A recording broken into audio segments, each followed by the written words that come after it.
প্রিয় নবী হযরত মুহাম্মদ সাল্লাল্লাহু আলাইহি সাল্লামের ডাক নাম কি ছিল? হ্যালো, আসসালামু আলাইকুম ওয়া রাহমাতুল্লাহি ওয়া বারাকাতুহু। ওয়া আলাইকুম আসসালাম ওয়া রাহমাতুল্লাহি ওয়া বারাকাতুহু। বন্ধুরা, আবারও চলে আসলাম। আজকে জানার কোনো শেষ নেই, শিখার কোনো বয়স নেই পর্বে, যা জানতে হলে দেখতে হবে।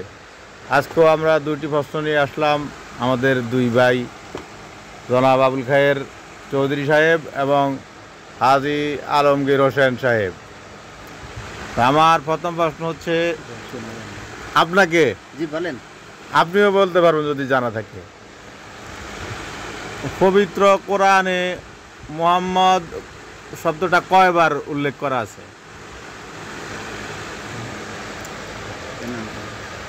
জি হাজী সাহেব, পবিত্র কোরআনে মুহাম্মদ শব্দটা কয়বার উল্লেখ আছে?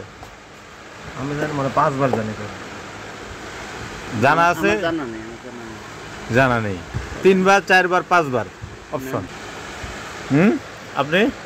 আমি 5 বার মনে হচ্ছে, কিন্তু না, সঠিক উত্তর হবে 4 বার।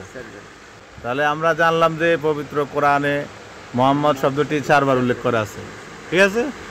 দ্বিতীয় প্রশ্ন হচ্ছে, আমাদের প্রিয় নবী হযরত মুহাম্মদ সাল্লাল্লাহু আলাইহি সাল্লামের ডাক নাম কি ছিল? আলামিন। হাজী সাহেব, মুহাম্মদ সাল্লাল্লাহু আলাইহি সাল্লামের ডাক নাম কি ছিল? আল্লাহ রাসূলের নাম ছিল জোরে বলতে হবে। মুহাম্মদ। মুহাম্মদ না, আরেকটা নাম ছিল। এটা মুস্তাফা। আবুল হাসেম। আবুল কাসেম তো পরে। কাসেম। হ্যাঁ, হইতেছে, আস্তে আস্তে কাছাকাছি গেছেন, বলতে থাকেন। আবুল কাসেম তো আবুল কাসেম বলতে থাকেন। জানা আছে আপনার?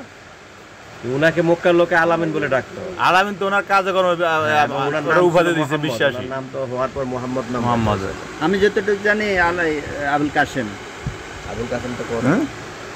তাহলে আবুল খায়ের এটাই সঠিক। ওনার আরেকটা নাম ছিল আবুল কাসেম। আর আমার যদি ভুল হলে তো আমাদের দর্শক শ্রোতারা আছে, ভুল ধরবে। ঠিক আছে। তাহলে আজকে আমরা কি শিখলাম? আমাদের প্রিয় নবী হযরত মুহাম্মদ সাল্লাল্লাহু আলাইহি সাল্লামের আরেকটা নাম ছিল কি? আবুল কাসেম। এবং প্রথম প্রশ্নটা ছিল পবিত্র কোরআনুল কারিমে মুহাম্মদ শব্দটি কয়বার উল্লেখ ছিল? সঠিক উত্তর হচ্ছে 4 বার। প্রিয় বন্ধুরা, আজকে এই পর্যন্তই। আমাদের এই পর্ব জানার কোনো শেষ নেই, শিখার কোনো বয়স নেই। আজকে এ পর্যন্তই। সবাই ভালো থাকেন, সুস্থ থাকেন, আর ভিডিওটি ভালো লাগলে শেয়ার করে দেন। আসসালামু আলাইকুম ওয়া রাহমাতুল্লাহি ওয়া বারাকাতুহু।